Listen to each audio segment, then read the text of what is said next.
So we're on Nun Beis and Beis 52b. We're about halfway down. We're going to start from Drusa Sasev. We're quoting the Mishnah that said that one of the problems is Drusa is if the animal attacks a wild animal attacks the kosher animal, and he can render it unfit, because if it sticks its claws in, then it can give some sort of venom which can be harmful to the animal. Amar Vidamarav, by an animal, and anything larger than a wolf and larger has the ability to attack it like that. And by birds, anything, I think nates is translated sometimes as an osprey, anything from an osprey and larger than that has the ability to be doris, to attack the birds and make it unkosher. So what are we excluding? Is he saying these things, yeah, and something else not? In other words, anything below this you cannot. What's he excluding? Maybe he's excluding a cat that does not have the ability to do these things. Tanina. So that we learned that out of the Mishnah. Drusa Zeiv. The Mishnah said that a Zeiv, a wolf, can attack, and that would seem to imply that a cat cannot. So we don't need an extra statement of Yehuda Marav to show that a cat cannot. So maybe he wants to teach us a different rule, that a wolf can even attack large animals such as cattle. Yehuda says, Drusa say v'dako. Drusa Yehuda said clearly that a drusa can only attack smaller animals like goat and sheep, but not large animals. And a lion can attack larger animals. A drusa sari, and an attack of a lion begasa would render an animal, a large animal, not kosher. Maybe Rabbi Yehuda argues on Tanakama. In other words, there's a sheet of the rabbis that say that a wolf can attack large animals, but Rabbi Yehuda comes along and says no, they can only attack smaller animals. But that the Gemara answers that. No, we have a rule that Rabbi Yehuda is only coming to explain the words of the Chacham. He doesn't come to argue. And therefore, that if Rabbi Yehuda said this, that the Drusa Zeiv is only by the smaller animals, that means that the Tanakama, the other rabbis agree with it. He's only explaining where the rule that the wolf can attack, he's only explaining where that applies, that it only applies to smaller animals, but he's not disagreeing. So Gemara answers to that. Gavra Karmamis, you're asking from one person on another. In other words, Rabbi Yamin Bar Yefes feels that Rabbi Yehuda does not argue in Tanakama, but it could be that Rabbi Yehuda Marav, which said the statement, we started it with his statement, he does feel that Rabbi Yehuda does argue in Chacham and the rabbis, and therefore he would say that in the Mishnah Tanakama, that in the Mishnah Tanakam, they're coming to teach us that a Zeiv could be doris, a cat cannot, and he's coming to add on that a wolf can attack even large animals, and he disagrees with Rabbi Yehuda. Or you could answer, really, he's coming to exclude a cat. And we had in a question, what do you mean the Mishnah seems to imply that we exclude a cat as well, so why do we need his statement? So you want to say that we learned, the Mishnah just read the regular way of things. In other words, it wasn't coming to teach us a chiddush, just said that if you have a wolf that attacks it, it's a problem, but we're not excluding anything else. So that's why Yehuda Marav had to stress it, that we are excluding other things if they attack it. If the cat would attack it, we are excluding it. We wouldn't know that from the Mishnah necessarily. That's where Yehuda Marav is coming to add that it's not just Orchid Milsa. It's not just we're not just teaching it that this is the rule without any and not any exceptions. He's teaching it that we do have an exception of a cat. Amar of Chizda Drusas Ratul Unamiya Bigdim Leklam. So far we're talking about sheep and goats. Whether a cat can attack sheep and goats, we said it can't. We said it's excluded. But goats, kids and lamb, that it could attack. And a chatul and an amiyah. That's a wild animal. Some people say I think it's a marten. I think maybe it's called. Drusas chulda, and a weasel can attack. Ba'ofas can attack birds. We asked that drusas chatul nates unamiyah. When the attack of an osprey, of a cat, an osprey, and a marten, it's only a problem if they go through to the cavity of the body of the animal. Of drusa leislu, so they don't have the rules of drusa of attacking. In other words, when an animal, the concept of drusa means that if they just put their claws in the animal, they can put in some sort of venom and cause problems in the animal. But if there's no rule of drusa, if they puncture to the halal, then that's a problem. Any needle that punctures into the cavity of the animal is a problem. So saying that they're only a problem if they puncture into the cavity, that says that they're not doris at all, basically. In other words, their nails are just like needles. They're nothing. And if it goes all the way through, it's a problem. If it doesn't, it's not. It is, but how can we say that? How can we say Nate's Lodaritz? How can we say an osprey is not Doris? But we said in the Mishnah, we said explicitly in the Mishnah that Drusas and Nates that an osprey can attack. And our Mishnah, we're talking about birds. An osprey can attack birds. Here we're talking about kids and lamb, that a osprey does not have the ability to render them unfit through the problem of treifa, unless it punctures it to the cavity of the body. But this is all a question on Rav Chizda, because Rav Chizda said that a drusas chatul unamiya, because he said a chatul unamiya can attack Yedidya mutlam. But then we said in the Mishnah that they don't have to puncture until the cavity, and that's even. So we can't answer the same like we answered by osprey, because Rabbi Chizda said it was talking about kids and lamb. You see, he feels that there is the din of drusa. We apply it. It can attack it and cause problems, even if it doesn't puncture the halal, according to Rabbi Chizda, even if it doesn't puncture all the way to the cavity.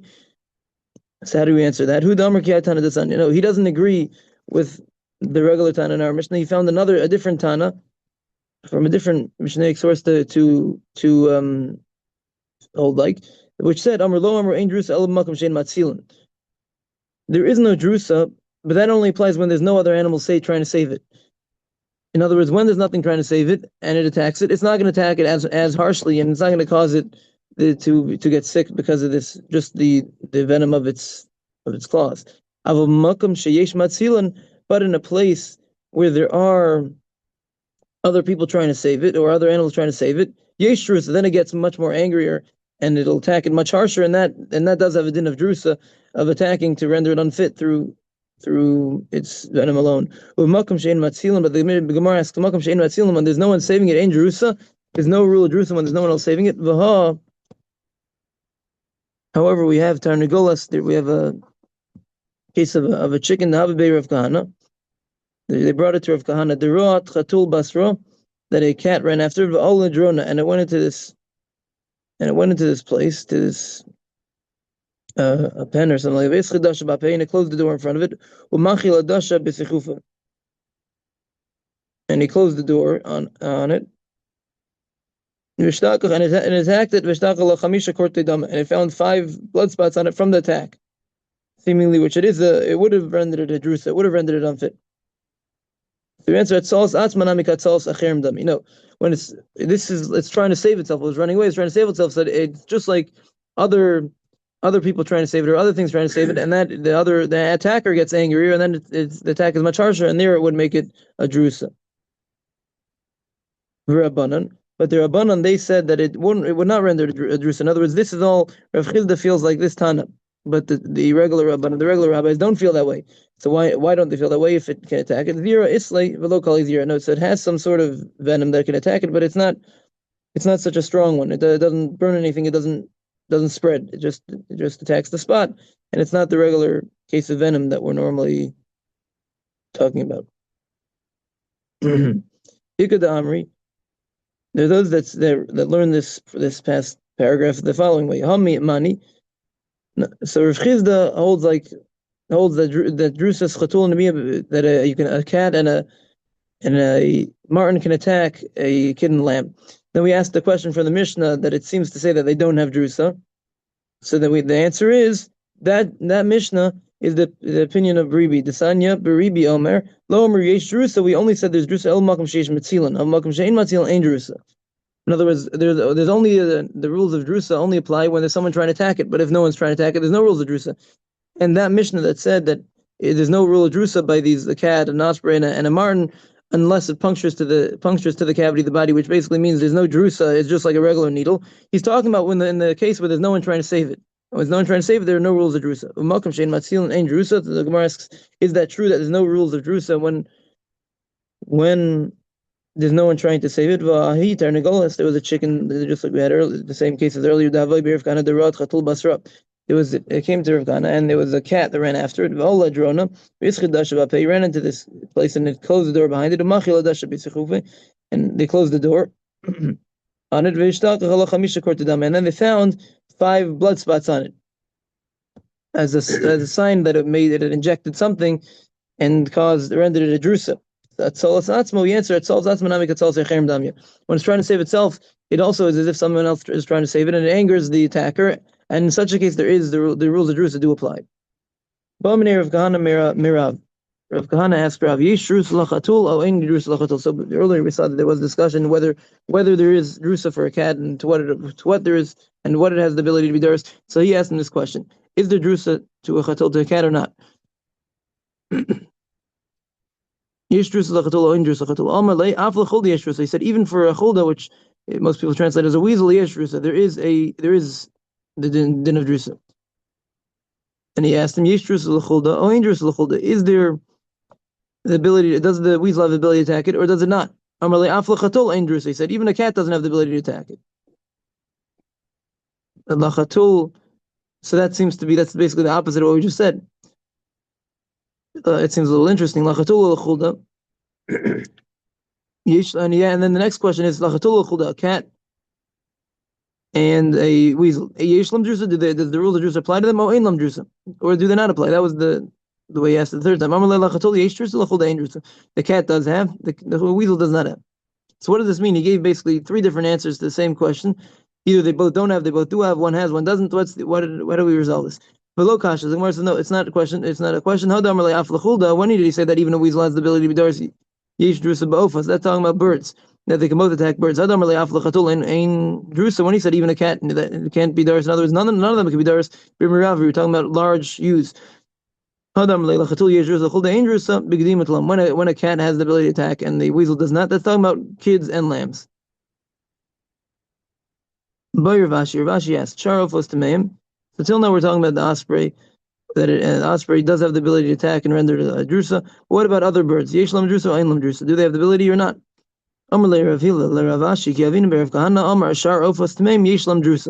He said that I was by Rav Kahana, and he said that they do have the rules of drusa. The rules of drusa do apply to them.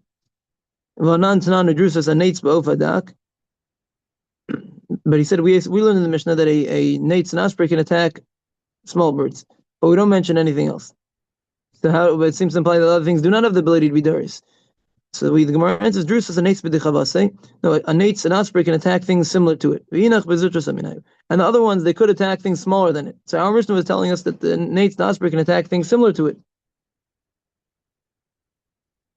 And it wasn't excluding all the other birds, it was just excluding them from attacking things of the size that the osprey can attack. Vikadam reduces the nates b'dirab, or some will say no, the nates can attack things even larger than it. And the other birds can attack things the same size as them. Amar of Kahana, Mishmeder of Shimi Barashi, Andrews l'shul. So he said that a fox doesn't have the ability to be doris, to render something unfit through drusa. He needed the Gemara. Is that true? Bakiyasar of Dimi Amar, when Rav Dimi came, he said, Maisa v'dora shul rachel b'merchat shel beisini, that a fox attacked a sheep, a ewe, in the bathhouse of Beisini, or by the bathhouse of Beisini, and the story came, they went and they asked the rabbis, is this an issue? And they said, Yesh drusa. They said, yeah, it is a problem. It is a problem of drusa. It could be that it was rendered unfit through his attack. Amr of Safra, no, that wasn't actually, that wasn't a fox, it was a cat that has the ability there. So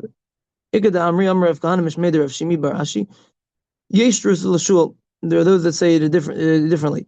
He says that the fox does have the ability to be doris. We had the story that the fox attacked the ewe by this bathhouse, and they asked, is it a problem? And they said, no, yes, it is. No, it's not a problem. It doesn't have the ability to be doris. So how can you say that it does have the ability to attack? No, that wasn't a fox, that was a dog. A dog does not have the ability to be doris, but maybe a fox does. In that case, was not talking about a fox. Amar of Yosef Naktinan, he said, yeah, that's how we rule in halacha and halacha lamaisa, that the dog cannot be doris. Amar by Naktinan, ein drusela biyad. So we rule that we paskin that a drusa can only be done with the hand. In other words, if the attacking animal has to attack him with its hands as opposed to his back legs. Lafuki regel to exclude his back legs, that it doesn't. If it attacks it with his back legs, it's not considered a drusa. Another thing, dangerous elabitziparno. The only thing it can only attack with the fingernails. Lafuka shein delo. In other words, it has to stick in its fingernails into the body of the attacked animal. But if it bites into it, that's not the rules of drusa. In other words, if the teeth would puncture to the cavity of the animal, that would be a problem. But if it doesn't puncture the cavity and we just want to render it unfit through the rules of drusa, it would not be a problem. Another thing is dangerous elamidas. There's only a problem with drusa when the attacking animal intends to attack it. In other words, he knows what he's doing, he attacks it intentionally, and that's when there's a problem of drusa. Lafukish lomidas lo, which is excluding a case where he doesn't know what he's doing, he's not thinking about it. It's not a problem of the drusa. Dangerous elamichaim. Another thing is the attacking animal has to be alive when it's attacking. Lafukil achar misa delo. In other words, we're excluding that when once it's dead, it cannot attack. Amri. So the Gemara says, we already said hashtel shlomidas amr slow. We said that if it is attacking without knowing it, and it's not considered drusa. So of course, if it's dead, of course, if it's dead, that's considered shalomidas. It doesn't know what it's doing. So why do we have to say? Why do we have to teach the extra teaching that after it's dead, it does not have the ability to be doris? We already said that when it's shalomidas, when it doesn't realize what it's doing, it doesn't do it with intention. It's not drusa. So let's richa the doris paskul yada. So the Gemara says no, it's needed for a case that it attacked it. In other words, it attacked it with knowing what it's doing. It attacked it bidas. So it's not excluded from that paskul yada, and then they cut off the hands of the animal. Mahu detema. So you might think behadi the doris shadi zero. You might think that while it attacks, that's when it puts in the venom, so to speak. Kama shvon madi the shel says ziyara. So the teacher says no, that when it pulls it out, that's when it puts in injects the venom that we're worried about. And over here it only stuck it in. So even though it stuck it in midas with intention, when it was time to pull it out, it didn't have the ability to pull it out. It's like it's dead. These limbs were cut off, and therefore it's excluded from the rule of when it's dead it can't attack. And that's why we need both rules. If a lion has the ability to attack the largest animals, the ox, if it entered the field, the area where they're grazing, you didn't see it attacking, but you found the nail in the back of one of the bulls. So we're not worried that the lion attacked it. Why? My time is darson. So the majority of lions do attack, and the minority of them do not attack. But anyone that attacks, the fingernails do not fall out. So there's the leaning to the side of why we should assume that it's a lion is the majority of lions that attack. It's fine, we have a rove, but we have also a minority of animals that don't attack. And even if you say that most lions do attack, most lions that attack, all lions that attack, actually the nail don't fall out. So then there's a reason to assume that this nail is not from the lion, even though the majority of lions would attack it. And with those whole, it's Ziporn Yeshevas Lobagabo, Aimer Bekossel in the Skakik. And since it has a nail of a lion in its back, or a nail, we're not sure what it is, in its back, we assume that it scratched against the wall, and maybe the nail dried up, nail of lion dried up and fell up against the wall, and then the bull scratched his back against the wall, and then it got this nail in his back, but not through it being attacked. In other words, we have enough of a reason to assume why it would not be from a lion, so we can assume, or we can rely on the fact that it may have come from the wall. We can rely enough on that fact, on that probable possibility, and therefore we're not worried about the drusa. It's not considered a drusa. But obviously, if the nail is punctured all the way through to the cavity, it's going to be an issue. Adarabba, but the Mishnah says no. The Gemara says no. But the majority of bulls do scratch against the wall, and the minority of them don't. But all of them that scratch, they don't get a nail in their backs. So just like we said the other way, that the majority of lions, their nails don't fall. All lions, their nails don't fall off. So to here, almost never do we find the nail in the back. So how can we assume that that's where it came from? And this one whole of it, since it has a nail in its back, maybe a lion attacked it. So we have an equal reason to say this way that it got an attack from the line, an equal reason to say that it got it from the wall. We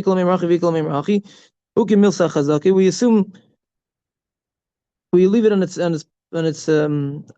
position, that we leave it on its status quo, basically. However, we assume that it was until now. In other words, until now we assume it was kosher. There's no reason to assume not. So, see, then since we have an issue that we could say equally one way or another, we can equally say it came from a line as we could say that it cannot. We leave it on its status quo. It's a suffix, a question of whether it has the Dine Drusa, the rules of Drusa applying to it. And in such a case, Rav says that we're not worried when it's only a suffix, when it's only a possibility.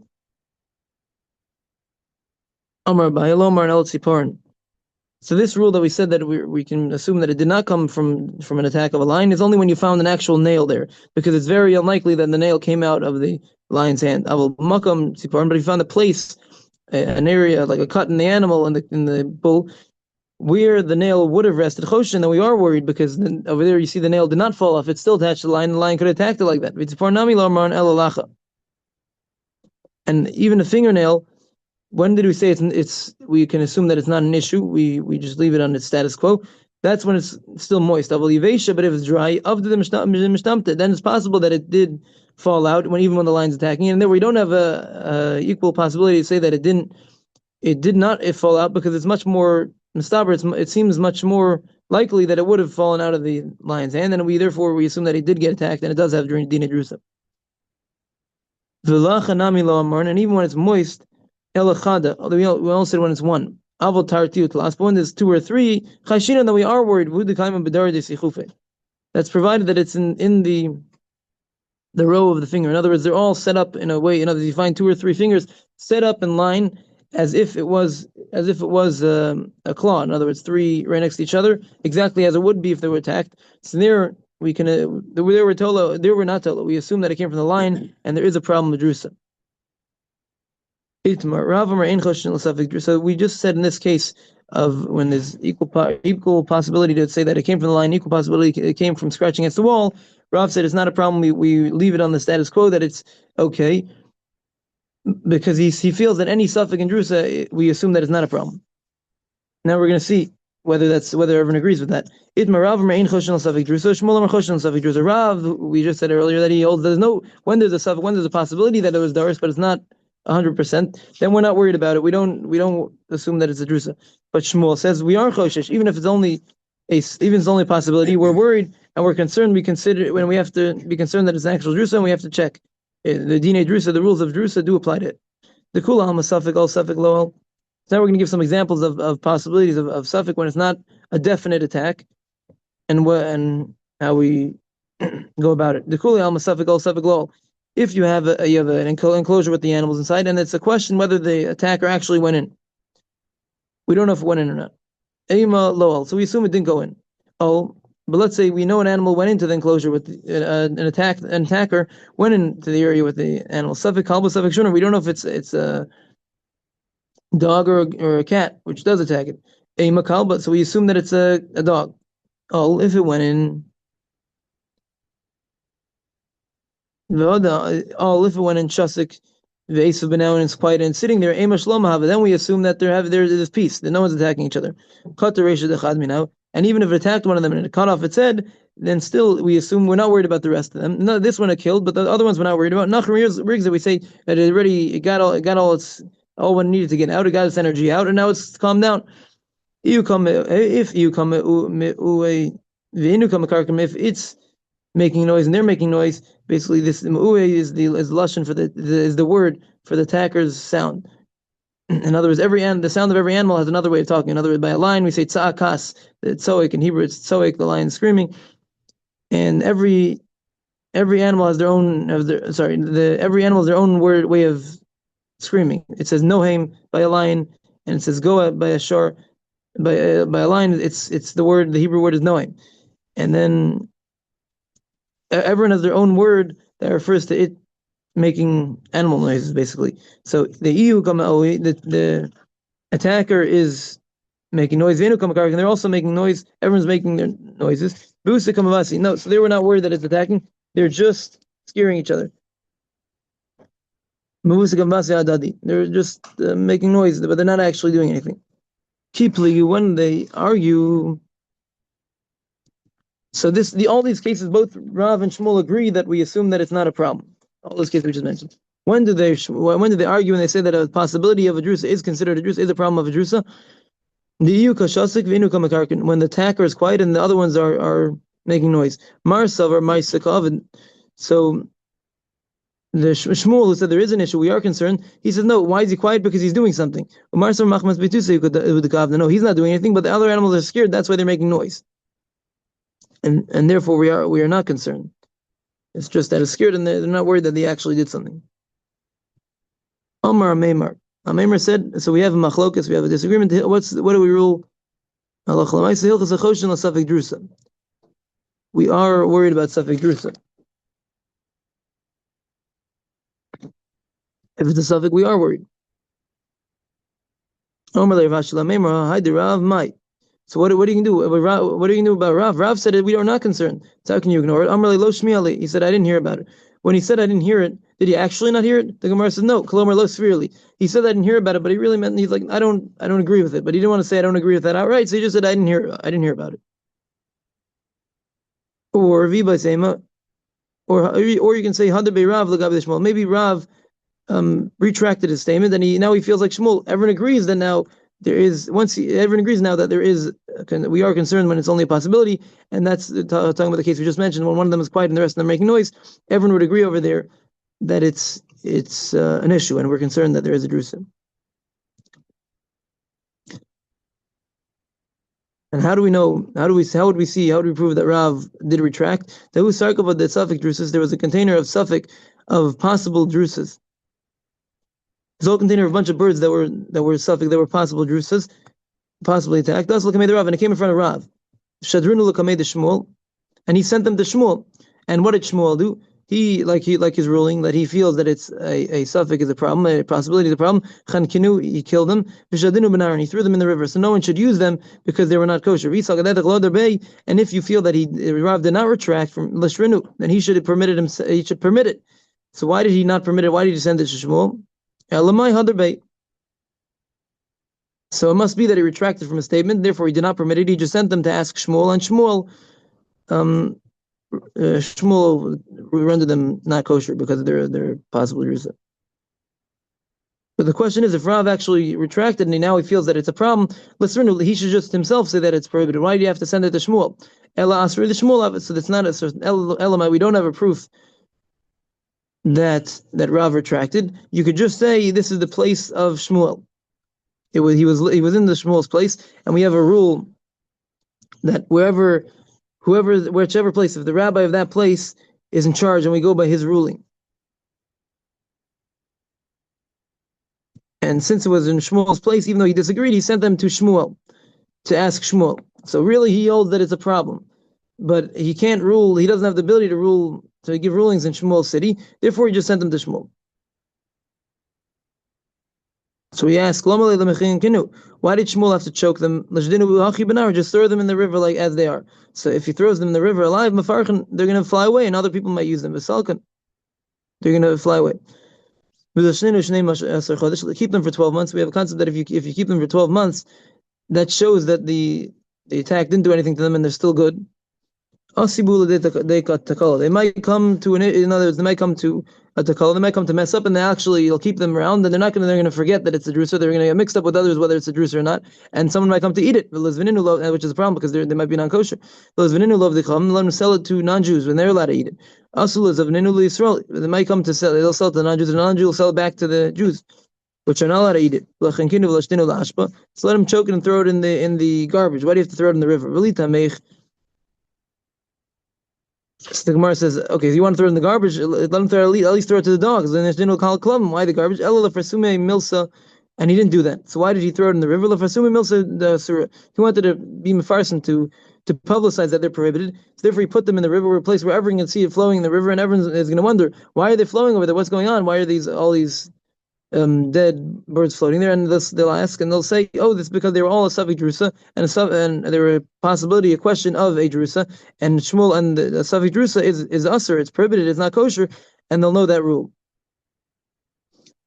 Hahu bar Avza, there was a certain a goose, the Havaber of Rashi that came to Rashi. They brought it to Rashi. They had a question about it. Olabene Kanya. It had gone between the reeds. Nafak us, and it came out. Nafak us kimamas miskue dama. Its neck was full of blood. Amar Rashi. So the question is, did it went among the reeds? We didn't see what happened. Did an animal attack it, or maybe some of the reeds got stuck in it and it caused all the blood? Amar Rashi, lo amrin safik. Don't we say safik kalba safik shunu? When we have a question whether it's a dog or whether it's a cat, amar kalba, we assume that it's a dog. Achanami safik kanya safik shunra. Here it's a question of whether it's the reeds that hit it, and there's no problem of drew safik shunra. Maybe it's a cat. Amar kanya machi. So there we assume that it got hit. It got stuck amongst the reeds, and there's no issue. There's no concern with drusa. The only concern is whether it punctured one of the limbs that would render it unfit. But those are subject to all the regular rules of the puncture. It's nothing to do with the special rule of drusa. Amri b'nei Rav Chia. So b'nei Rav Chia said, drusa she'amru tzricha bedika keneged b'nei me'ayim. The drusa that we're talking about, in other words, if it got attacked, so what do you do about it? You have to check the stomach area, the intestines. Amar Yosef Adam Nei Rav Chia. Kfar Pirsha Shmuel. Shmuel already said this. Amar Shmuel Shmuel Chaninam and Tinglis. Drusa Shamar Tzvicha Kedvika Keneged Bnei Ma'am. He already said that he needs to check the Bnei Ma'am, the intestinal area, to see if there's any changes or any issues because of the attack. Boy Ilfa. Ilfa. So until now we know that the stomach area, if it attacks there and it makes certain changes, you see certain problems in that area, it is an issue. But let's say if it attacks the simanim, the kind of the vesha, the trachea and the esophagus, those are the simanim that we have to cut when we shecht it, when we kill it. Is there a rule of drusa? In other words, if it attacks over there, can it render it unfit there through the dinim of drusa? Oh, in drusa simanim over there. How by ilfuk for picture of Chanan bar Rav? That's the question. Does drusa apply by this simanim, by the shchita area? So that already was answered. For picture of Chanan bar Rav, Damar of Chanan bar Rav, Amar of drusa shamar tzricha b'dika connected beis hachalal kula. He said that when you have a problem with drusa, you have to check the entire cavity of the animal, and the entire cavity includes afilu b'simanim. That includes the simanim, the kanavesha, the trachea, and the esophagus. You have to check there too to see if there's any sign of the drusa, and if there is, that would be a problem.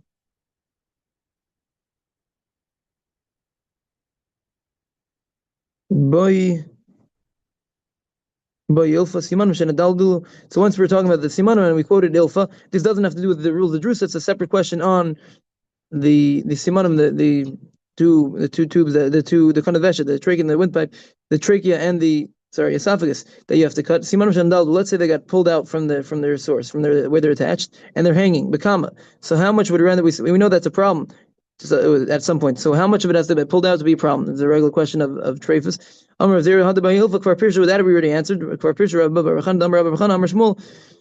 Simanim shenadaldu. When these simanim are pulled out, when they're detached, proven that the majority of them has to be pulled out in order for it to be a problem in order for it to be treif. In other words, as long as the majority of the simanim are attached in, it's still considered kosher. Yeah, and this question doesn't have to do with drusa, just has to do with the rules of trephus. We just bring it in because we had a question of ilfa with a similar style. That's why we bring it in here. And I guess we'll stop here for today. Yeah.